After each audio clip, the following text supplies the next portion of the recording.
നീയൊക്കെ ഇവിടെ എന്തോ ചെയ്യായിരുന്നു? നമ്മൾ ഒരുപാട് പറഞ്ഞു നോക്കിയതാണ്. ഓ ഷിറ്റ്, ഈ അവസ്ഥയിൽ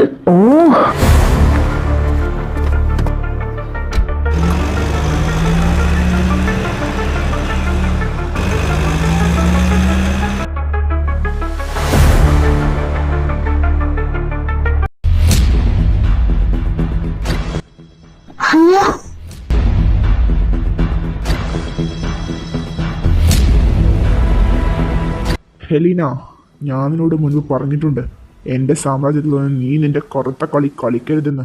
തീനന്ദ മഹേന്ദ്രദേവ് അവൾ എന്റെ ശത്രുവാണ്.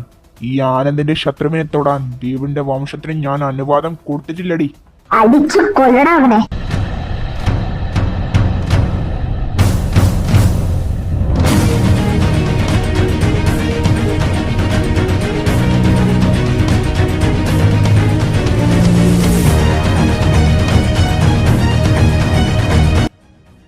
അതിനിടയിൽ പരിക്കേറ്റ തോളിൽ ഒരു ഗുണ്ടയുടെ കത്തി താഴ്ത്തിയതും ആനന്ദ് വേദന കൊണ്ടൊന്ന് പിടഞ്ഞു.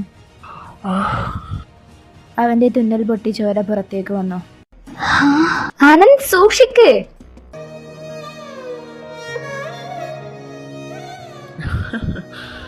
ഇതൊന്നും ഈ ആനന്ദിന് ഒന്നുമല്ല ഡോക്ടർ.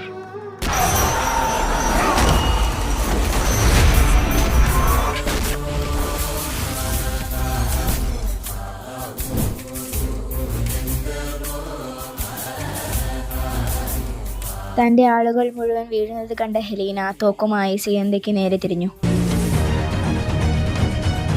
ട്രിഗർ അമർത്തുന്നതിന് മുൻപ് തന്നെ ആനന്ദ് പാഞ്ഞു വന്ന് ഹെലീനയുടെ കയ്യിൽ നിന്നും തോക്ക് തട്ടുമാറ്റുന്നു. അവളുടെ കഴുത്തിന് കുത്തിപ്പിടിച്ച് ചുമരിലേക്ക് ചേർത്ത് നിർത്തി.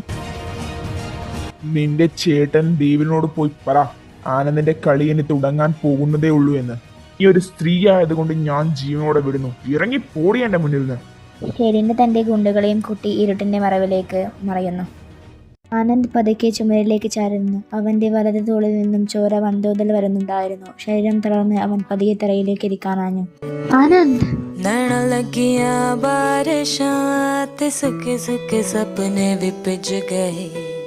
കണ്ടോ ഡോക്ടർ, ഞാൻ പറഞ്ഞില്ലേ എന്റെ ശ്വാസം പോലും എന്റെ അനുവാദത്തോടെ നിലക്കുമെന്ന്.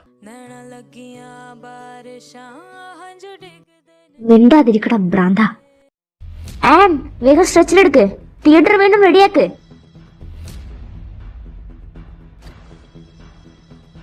ആൻ, പെട്ടെന്ന് വിൻഡൽസ് ചെക്ക് ചെയ്യ്. BP ഡൗൺ ആവുന്നുണ്ട്. വേഗം 2.0 നെഗറ്റീവ് ബ്ലഡ് അറേഞ്ച് ചെയ്യ്. ക്വിക്ക്.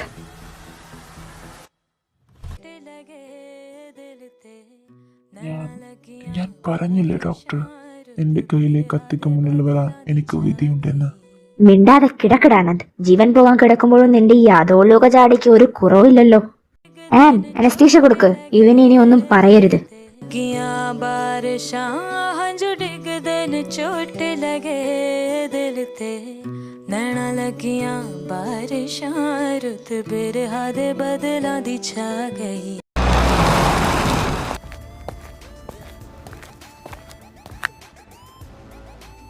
ഏട്ടൻ എവിടെയാടാ? സാറത് പിന്നെ ഓപ്പറേഷൻ തിയേറ്ററിൽ. വാട്ട്? നിങ്ങളൊക്കെ പിന്നെ ഇവിടെ എന്തോ ഉണ്ടാക്കുമായിരുന്നു? എനിക്ക് എന്തുകൊണ്ട് നിങ്ങൾ ഇൻഫോം ചെയ്തില്ല? ഏട്ടൻ ഇവിടെ പോകുമ്പോൾ എന്നോട് ഇൻഫോം ചെയ്യണമെന്ന് ഞാൻ നിങ്ങളോട് പറഞ്ഞിട്ടില്ലേ? സാർ, അത് ബോസ് പെട്ടെന്ന് ഇവിടേക്ക് വന്നതാണ്. ഞങ്ങൾ പറഞ്ഞതാണ് അറിയിക്കട്ടെ എന്ന്. എന്നാൽ ബോസ് അതിനെ സമ്മതിച്ചില്ല. ഓ, എല്ലാം തീർന്നു അഗത. ആ ചെകുത്താൻ അവൻ കൃത്യസമയത്ത് വന്നു. ഹെലീനയുടെ ഗുണ്ടകളെ അവൻ അടിച്ചു മലർത്തി. ഇനി അവൻ ശ്രീയന്തിയോട് ചോദിക്കും ആരാണ് വിവരം ചോദിയതെന്ന്. അവൾ ആ ആനന്ദ് വർമ്മയുടെ നേരെ വിരൽ ചൂണ്ടിയവളാ. അവൾ നമ്മളെ വെറുതെ വിടുമോ? ഡോക്ടർ പേടിക്കാതിരിക്കെ. ഹെലീന മാഡം തോറ്റെങ്കിലും ഡേവിഡ് സാർ ബാക്കിയുണ്ട്. സീനന്ദയെ കൊടുക്കാൻ എന്റെ കയ്യിലൊരു വഴിയുണ്ട്. അഗത തന്റെ പോക്കറ്റിൽ നിന്നും ഒരു ചെറിയ മെഡിക്കൽ വയൽ പുറത്തെടുത്തു. ഇതെന്താണ് Agatha? Potassium chloride high dose. Anand ഇപ്പോൾ തിയേറ്ററിലാണ്. അവന്റെ ട്രിപ്പിൽ ഇത് കലർത്തിയാൽ മിനിറ്റുകൾക്കകം അവന്റെ ഹൃദയം സ്തംഭിക്കും. ശ്രീനന്ദ മഹേന്ദ്രദേവ് ചെയ്ത സർജറി പരാജയപ്പെടും. ആനന്ദ് മരിച്ചെന്ന് വരും. ആനന്ദിന്റെ അനുജനും ആളുകളും ശ്രീനന്ദയെ കൊത്തിക്കീറിക്കോളും. നമ്മൾ സുരക്ഷിതർ. അതിഗ്രൻ പ്ലാൻ. ശ്രീനന്ദയുടെ സർജിക്കൽ കരിയറും ജീവിതവും ഇന്ന് രാത്രിയോടെ കഴിയും. നീ വേഗം പോയിക്കോ. ഏകദേശം 1 മണിക്കൂർ നീളുന്ന സർജറിക്കൊടുവിൽ ശ്രീനന്ദ ആനന്ദിൻ്റെ മുറിവുകൾ വിജയകരമായി തുന്നിക്കെട്ടുന്നു. അവനെ പോസ്റ്റ് ഓപ്പറേറ്റീവ് ഐസൊലേഷൻ വാർഡിലേക്ക് മാറ്റുന്നു. എന്നെ കൊല്ലാൻ വന്ന ഗുണ്ടകളുടെ മുന്നിലേക്ക് സ്വന്തം ജീവൻ പണയം വെച്ചാണ് അവൻ വന്നത്. എന്തിനായിരിക്കും അത്? തന്റെ ശത്രുവിനെ മറ്റൊരാളും തുടരുതെന്ന അവന്റെ ആ ഭ്രാന്തമായ വാശിയോ? അതോ ഹോസ്പിറ്റലിന്റെ മെയിൻ പവർ സപ്ലൈ കട്ട് ചെയ്തത് അകത്തുള്ള ആരുടെയോ സഹായമില്ലാതെ നടക്കില്ല. ഹെലിനയ്ക്ക് ഞാൻ 4ാം നിലയിലെന്ന വിവരം കൃത്യമായി അറിയാമായിരുന്നു. അതിനർത്ഥം ആർക്കിനിലെ ആരോ ഒരാൾ ഡേവിഡിന്റെ കൂടെയുണ്ട്. അവൾ നേരെ CCTV കൺട്രോൾ റൂം ഓപ്പൺ ചെയ്ത് കയറി. അവിടെ സെക്യൂരിറ്റി ഗാർഡ് ബോധമില്ലാതെ കിടക്കുന്നുണ്ടായിരുന്നു. മെയിൻ സെർവറിലെ കണക്ഷനുകൾ ഡിസ്കണക്ട് ചെയ്തിരിക്കുന്നത് അവൾ കണ്ടു. അവൾ വേഗത്തിൽ വയറുകൾ കൃത്യമായി ഘടിപ്പിച്ചു. സിദ്ധാർത്ഥ്, അഗത, എന്റെ ഹോസ്പിറ്റലിൽ നിന്ന് എന്നെ തന്നെ കൊല്ലാൻ ഡേവിഡിന് ഒത്താശ ചെയ്തത് നിങ്ങളാണല്ലേടാ.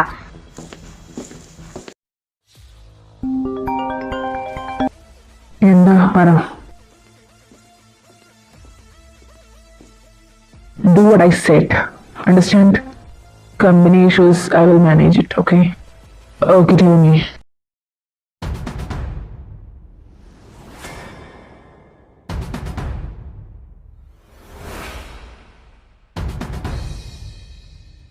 അഗത, അവിടെ നിന്നിട്ട് മാം, അത് പേഷ്യന്റിന്റെ മെഡിസിൻ.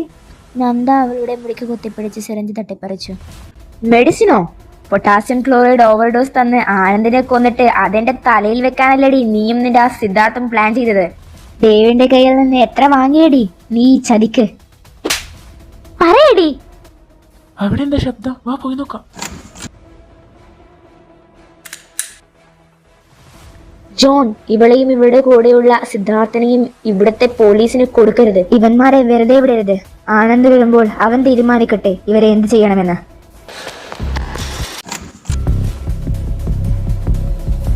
നീ ആര് പറഞ്ഞാണ് ഇതൊക്കെ ചെയ്തത്? സാർ, ഇവൾ നമ്മുടെ ബോസിനെ. അവളെ പുറത്തേക്ക് കൊണ്ടുപോ. ഓക്കെ സാർ, പുറത്തേക്ക് കൊണ്ടുപാടാ അവളെ. വാടിയുടെ. എന്റെ വീട്.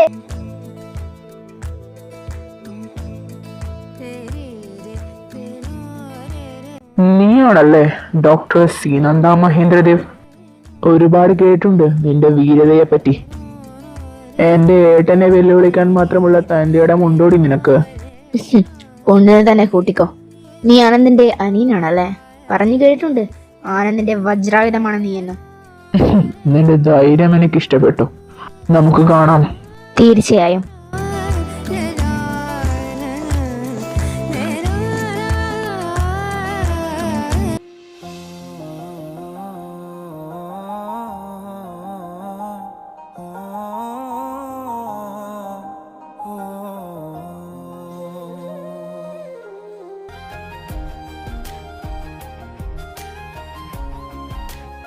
എനിക്ക് ചുറ്റും ശത്രുക്കൾ മാത്രമുള്ള ഈ നഗരത്തിൽ ഈ അധോലോക നായകൻ എന്നെ രക്ഷിക്കാൻ വന്നു.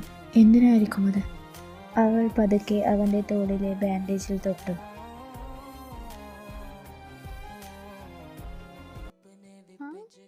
പെട്ടെന്നാണ് ആനന്ദിന്റെ ശക്തമായ ഇടത് കൈ സുനന്ദയുടെ കൈത്തണ്ടയിൽ മുറുകെ പിടിച്ചത്.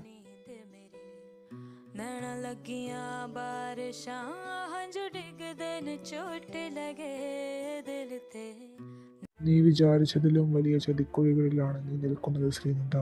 ദേവന്റെ അടുത്ത ലക്ഷ്യം നീയാണ്. ഈ ഹോസ്പിറ്റലിൽ ഇനി നിനക്ക് കാവലെടുക്കാൻ എനിക്ക് കഴിയില്ല. എനിക്കാരുടെയും കാവൽ വേണ്ട ആനന്ദ്. എന്നെ സംരക്ഷിക്കാൻ എനിക്കറിയാം.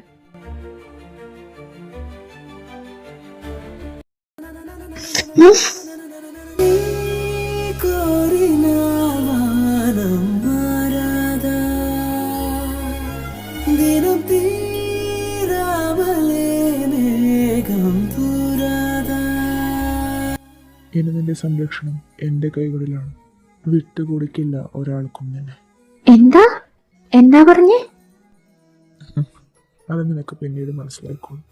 അന്ന് നീ അതിന് സമ്മതം പറയാണ്.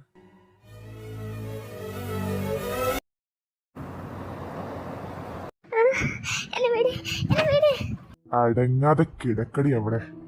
വേണ്ട വേണ്ട, ഇതൊന്നും ചെയ്യല്ലേ. വേണ്ട, എന്നെ വീട്.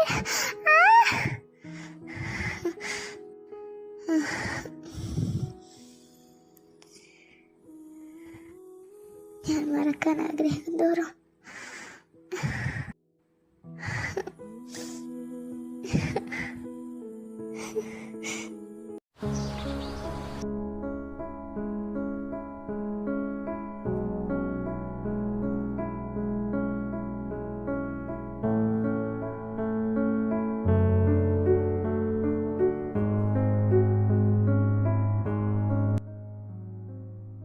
ഏട്ടാ ഇപ്പൊ എങ്ങനെയുണ്ട്? Much better. ഏട്ടാ റെസ്റ്റ് എടുക്ക. അവരെയൊക്കെ എവിടേക്കാ മാറ്റിയത്? നമ്മുടെ ഗോഡൌണിലേക്ക്. അവരെ കൊണ്ട് വഴികുളി തെറ്റിക്കാതെ സത്യങ്ങൾ പറയിപ്പിച്ചിരിക്കും. മാം സൂക്ഷിക്കണം. ഇന്നലത്തെ സംഭവത്തിന് ശേഷം എനിക്കെന്തോ ഭയങ്കര പേടിയാ. പേടിച്ച് നിന്നിട്ടൊന്നും ഒരു കാര്യമില്ല. ഇവന്മാരെയൊക്കെ പേടിച്ചാ പിന്നെ നമുക്ക് ജീവിക്കാൻ പറ്റത്തില്ല. എന്താണെന്നറിയില്ല, മനസ്സിനൊരു സമാധാനമില്ല. അതങ്ങ് മാറിക്കോളും മാം. സൂക്ഷിക്കണം മാം. ആ ഡേവിഡ് മാഡത്തിനെ കൊല്ലാൻ വരെ ശ്രമിച്ചു. ആനന്ദ് എത്ര വലിയ ചെകുത്താണെന്ന് പറഞ്ഞാലും ഞാൻ രക്ഷിക്കാൻ അവൻ തന്നെയല്ലേ വന്നത്? അതാണ് എനിക്കും മനസ്സിലാവാത്തത്. അവൻ എന്തിനു എന്നെ രക്ഷിക്കാൻ വരണം? അതും ശരിയാണല്ലോ മാം. ഇനിയെല്ലാം വരുന്നിടത്ത് വെച്ച് കാണാമേ. എന്നാൽ ഞാൻ വീട്ടിലേക്ക് പോവാ. നൈറ്റ് ഡ്യൂട്ടി അല്ലേ, നൈറ്റ് വരാം. Okay okay ma'am, take care.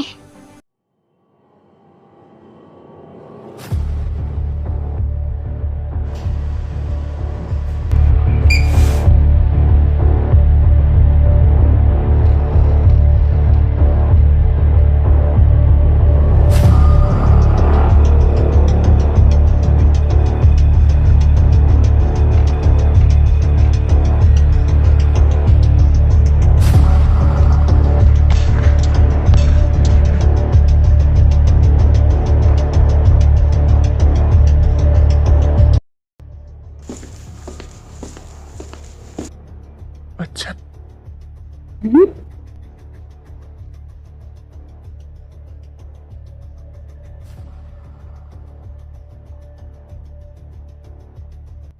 അച്ഛനെപ്പോഴാ വന്നേ? ഇപ്പൊ വന്നത് കൊണ്ടല്ലേ എന്റെ മോനെ ഇങ്ങനെയെങ്കിലും കാണാൻ പറ്റിയത്. ഇതൊക്കെ എന്താ ആനന്ദ്? അച്ഛാ മതി, നിർത്ത്. ആദ്യം വിളിച്ചപ്പോ വെടിയുണ്ടായിട്ടെന്നാ പറഞ്ഞേ, ഇപ്പോഴിതാ ഇങ്ങനെയും. അനിരുദ്ധ്, നീയും കൂടി അറിഞ്ഞിട്ടാണ് ഇതെല്ലാം. അല്ല അച്ഛാ, അവനൊന്നറിയില്ല അച്ഛാ. എന്നോടുള്ള ദേഷ്യം അവനോട് തീർക്കണ്ട. എക്സ്ക്യൂസ് മീ, എല്ലാവരും ഒന്ന് പുറത്തേക്ക് ഇറങ്ങണം. പേഷ്യന്റിനെ ചെക്ക് ചെയ്യാനുണ്ട്. അനിരുദ്ധ്, ഞാൻ വീട്ടിലേക്കാ. നീ ആനന്ദിനെ ഡിസ്ചാർജ് ചെയ്ത് വന്നാൽ മതി. ഓക്കെ?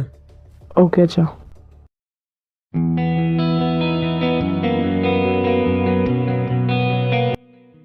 നീ എത്തിയോ? ആ അമ്മ എത്തി. നീ പോയി നിന്റെ ഇടയ സന്താനത്തിനെ കുത്തി പൊക്കാൻ നോക്ക്. അവളിതിൽ എഴുന്നേറ്റില്ലേ? ഇല്ല, എഴുന്നേറ്റില്ല. നിങ്ങൾക്ക് അവളെ ഒന്ന് വിളിച്ച് എഴുന്നേൽപ്പിക്കാൻ വയ്യ മനുഷ്യ? हाँ बेस्ट। एंड बेस्ट रुक, मैं उसको बुला के लेके आती हूँ, फिर बताती हूँ तुम लोगों को। അപ്പൊ ഇന്നൊരു കൊല ഉറപ്പായി. ആരെ കൊല്ലുമെന്ന് വെച്ചാ? നിന്റെ അമ്മ എന്നെ, അല്ലാതെ പിന്നെ ആരെ? ഓ മതി ചിരിച്ചത്. ഓ ശരി, ഓക്കെ. എങ്ങനെയുണ്ടായിരുന്നു ഹോസ്പിറ്റൽ ഡ്യൂട്ടിയൊക്കെ? അച്ഛാ അത് പിന്നെ എനിക്കൊരു കാര്യം പറയാനുണ്ട് അച്ഛാ. എന്താ മോളെ, എന്തു പറ്റി? അത് പിന്നെ അച്ഛാ, ലച്ചു, ഇതെന്തുറക്കാടി? ഇതെന്താ കുംഭകർണ സേവയും?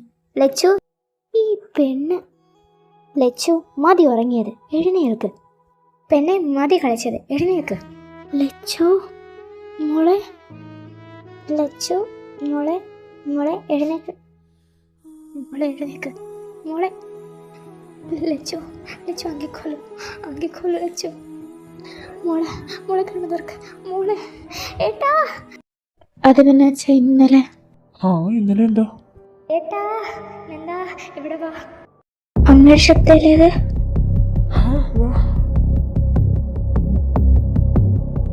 ലച്ചു അങ്കിക്കോലു ना, इधर देखो.